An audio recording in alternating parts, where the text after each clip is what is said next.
Hi viewers, இந்த வீடியோவில் நம்ம கார்பன் 14 டேட்டிங் அதை பற்றி தான் பார்க்க போகிறோம். டேட்டிங் அப்படின்னு நீங்கள் எல்லாம் வேற ஏதோ யோசிப்பீங்கன்றது நல்லா தெரியுது. இங்கே அது கிடையாது.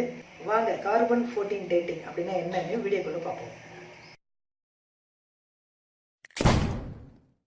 உங்களுக்கு அம்மா யூடியூப் சேனல் பயனுள்ள வகையில் இருந்ததுன்னா கீழே தெரியுற ரெட் கலர் சப்ஸ்கிரைப் பட்டனை கிளிக் பண்ணிக்கோங்க. கூடவே ஒரு பெல் சிம்பிள் வரும், அதையும் கிளிக் பண்ணிக்கோங்க. அப்போதான் எங்களுடைய அடுத்தடுத்த வீடியோக்கள் உங்களுக்கு நோட்டிஃபிகேஷனாக வந்து சேரும். ஓகே, உங்கள் எல்லாருக்கும் நல்லா தெரிஞ்சிருக்கும் கார்பன் அணுவை பற்றி. கார்பன் அணுவின் மாஸ் நம்பர் வந்து பார்த்தீங்கன்னா 14. ஸோ அதனால இதுக்கு கார்பன் 14 அப்படின்ற பெயர் வந்துச்சு. நெக்ஸ்ட் டேட்டிங்னா டேஸ் கால்குலேஷன். ஸோ எவ்வளோ நாட்கள் அப்படின்றத பற்றி தான் இந்த வீடியோ. இப்போ கார்பன் அணுவை பயன்படுத்தி இறந்து போன படிம பொருட்கள், அது எத்தனாயிரம் வருஷத்துக்கு முன்னாடி இறந்து போயிருந்தாலும் சரி, அந்த படிம பொருட்கள் எவ்வளோ ஆண்டுக்கு முன்னாடி இறந்து போச்சு அல்லது எவ்வளோ ஆண்டுகளுக்கு முன்னாடி வாழ்ந்தது அப்படின்றத கார்பன் அணுவை பயன்படுத்தி கண்டுபிடிக்கின்ற அந்த முறைக்கு பேர் தான் கார்பன் 14 டேட்டிங்.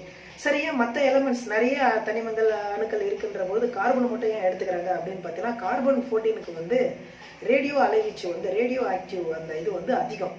அதனால இது வந்து பார்த்தீங்கன்னா சுமார் 5700 ஆண்டுகளுக்கு மேலாக அழியாமல் நிலைத்திருக்கக்கூடிய ஒரு தன்மை இந்த கார்பன் அணுவுக்கு உண்டு. அதனால தான் இந்த கார்பனை பயன்படுத்துகிறோம். இன்னொரு விஷயம் பார்த்தீங்கன்னா, உணவாக உட்கொண்டு வாழ்கின்ற எல்லா உயிரினங்களின் உடலிலும் பார்த்தீங்கன்னா, தாவரமாக இருந்தாலும் சரி உயிரினங்களமாக இருந்தாலும் சரி, அது ஒரு உணவு உட்கொண்டாலே அதனுடைய உடலில் பார்த்தீங்கன்னா கார்பன் போய் சேர்ந்துடும். ஸோ அதனுடைய உடல் படிமமாக மாறி போய் இறந்து போயிட்ட பிறகு கூட அந்த கார்பன் அணு வந்து அதனுடைய உடலில் தங்கியிருக்கும். ஏன் கார்பன் அணு மட்டும் அழியாது ரொம்ப நாளைக்கு அப்படின்னா, அதனுடைய ரேடியோ கதிர்வீச்சு வந்து அதிக நாட்களுக்கு அழியாமல் இருக்கும்னு ஏற்கனவே நான் சொல்லிட்டேன். சுமார் 5700 ஆண்டுகளுக்கு மேலாக ஒரு கார்பன் அணுவோடைய ரேடியோ அலைவீச்சு வந்து அழியாமல் இருக்கும். ஸோ அதனால தான் இன்னைக்கு கூட நம்ம அறிவியல் யுகத்தில் பார்த்தீங்கன்னா, இறந்து போன படிம பொருட்களை டைனோசர் காலத்திலேருந்து இப்போ இறந்து போன மனிதன் வரைக்கும் பார்த்தீங்கன்னா, இப்போ இருக்கக்கூடிய காவல்துறை கூட இறந்து போன மனிதர்களை எத்தனை நாளைக்கு முன்னாடி இறந்து போயிட்டாங்க அப்படின்றத கண்டுபிடிக்கிறதுக்கு இந்த கார்பன் ரேடியோ அலைவீச்சை வச்சு தான் எத்தனை நாளைக்கு முன்னாடி இறந்து போயிட்டாங்க அப்படின்னு கண்டுபிடிக்கிறாங்க.